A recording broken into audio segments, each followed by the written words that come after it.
नमस्कार। आज आपण आपल्या गावरान चुल्ह्यावर एकदम चविष्ट आणि पारंपरिक पद्धतीने फ्राईड राईस कसा बनवायचा हे पाहणार आहोत। चुल्ह्याच्या धुराचा सुगंध आणि त्यावरच्या पदार्थांची चव काही औरच असते। चला तर मग या आगळ्यावेगळ्या चवीच्या फ्राईड राईसच्या प्रवासाला सुरुवात करूया। आज आपण बनवणार आहोत एकदम चविष्ट आणि झटपट होणारी चायनीज फ्राईड राईसची रेसिपी। घरातल्या साध्या साहित्यात आणि कमी वेळेत ही डिश तयार होते। चला तर मग बघूया यासाठी काय काय साहित्य लागणार आहे आणि ती कशी बनवायची। शिजवलेला भात 2 कप, तांदूळ शिजवताना तो मोकळा आणि थंड करून घ्यावा। लसूण, गार्लिक 1 छोटा चमचा बारीक चिरलेला, आले अर्धा छोटा चमचा बारीक चिरलेला, कांदा अर्धा मध्यम आकाराचा बारीक चिरलेला। सर्वात आधी एक कढई किंवा मोठी फ्राय पॅन गरम करा।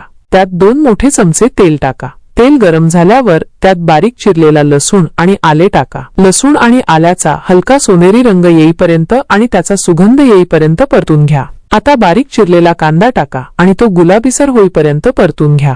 मध्यम आचेवर 2 ते 3 मिनिटे सतत ढवळत शिजवा। भाज्या जास्त शिजवायच्या नाहीत, त्या कुरकुरीतच राहिल्या पाहिजेत। आता बारीक चिरलेला पत्ताकोबी टाका आणि 1 ते 2 मिनिटे परतून घ्या। शिजवलेला आणि थंड झालेला भात भाज्यांमध्ये हळूवारपणे मिक्स करा। भाताचे दाणे तुटणार नाहीत याची काळजी घ्या। आता यात 1 मोठा चमचा सोया सॉस, अर्धा छोटा चमचा ग्रीन चिली सॉस आवश्यक असल्यास आणि अर्धा छोटा चमचा व्हिनेगर टाका। सर्व साहित्य आणि सॉस भातामध्ये व्यवस्थित मिक्स करून घ्या। रंग आणि चव एकसारखी झाली पाहिजे। चवीनुसार मीठ आणि 1/4 छोटा चमचा काळी मिरी पावडर टाका। पुन्हा एकदा हलक्या हाताने मिक्स करा आणि 1 मिनिटांसाठी फ्राईड राईसला वाफ येऊ द्या। शेवटी बारीक चिरलेली कोथिंबीर घालून सजवा। गरमागरम आणि चविष्ट चायनीज फ्राईड राईस तयार आहे।